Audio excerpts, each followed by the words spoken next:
Hello එන්නකෝ අද අපි හදමු රසම් රස චිකන් එකක් සෙසමි සීඩ් දාලා එයා ෆ්‍රයි එකේ තමයි අද මම මේ චිකන් එක හදන්නේ. මුලින්ම අපි මේ චිකන් ටික චූටියට කපා ගන්නවානේ. ඒක චූටියට කපා ගත්තාම හොඳට තුන පහ ටික අල්ලනවනේ ඒකට.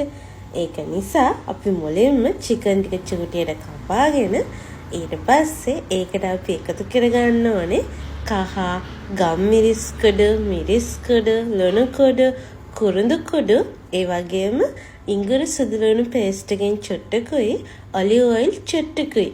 අපි ඒ ටික ඔක්කොම එකතු කරගෙන හොඳට මික්ස් කරගන්න ඕනේ. මික්ස් කරගෙන ඉවර වෙලා අපි ඒකට ඇඩ් කරගන්නත් ඕනේ තව සෝස් වර්ග ටිකකුත් තියෙනවා. බලන්නකෝ ඒ ටිකත්.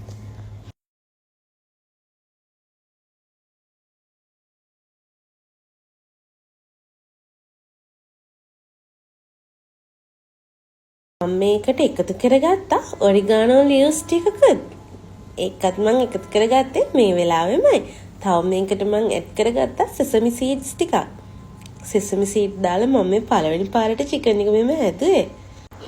ඊට පස්සේ අපි මේකට මංගාව තිබුණ බාබකියු සෝස් එකකුයි, සල්සා සෝස් එකයි, සෝයා සෝස් එකයි දාලා අපි මේක මික්ස් කරගමු. මික්ස් කරලා මේක චුට්ට වෙලා සාමාන්‍යයෙන් විනාඩි 20ක් විතර අපි මේක මැරිනේට් වෙන්න තියලා තියෙනවා. මේක වහලා තියලා තියෙන අතරේ මම එයා ෆ්‍රයි එක ඔන් කරගන්නවා.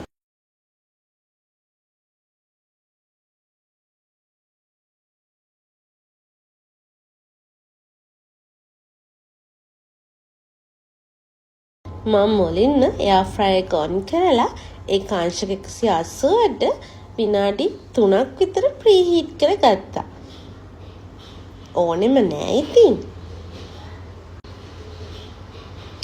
ඊට පස්සේ ඒ විනාඩි 3 ඉවරනාට පස්සේ මම මගේ චිකන් ටික මේකට ඇඩ් කරගන්න යන්නේ. ඒකට මම පේපර් එකක් දාලා ඒකට උඩින් තමයි මගේ චිකන් ටික මේව කරේ. චිකන් ටික දාලා ඒකටත් උඩින් මම ආයේ සෙසමි සීඩ්ස් ටිකකුත් දාගත්තා. ඊට පස්සේ අංශක 180ට විනාඩි 20ක් මම මුලින් විනාඩි 10යි දැම්මේ. ආයි මම විනාඩි 10ක් පස්සේ තියුවා. තියලා මේ ටික හොඳට බෙදගත්තා. තෙල් නම් ගොඩක් ඕනුනේ නැහැ. තෙල් බිංදු 3-4ක් වගේ තමයි මම දැම්මේ. ඒ ඕනෙත් නැහැ. එයා ෆ්‍රයි එකනේ අපි හැදුවේ මේක. මේක හරිම රසයි. මේක නිකන් උනත් කන්න පුළුවන්. ඩයට් එකකට ගන්න කෙනෙකුට නම් මාරු කෑම එක.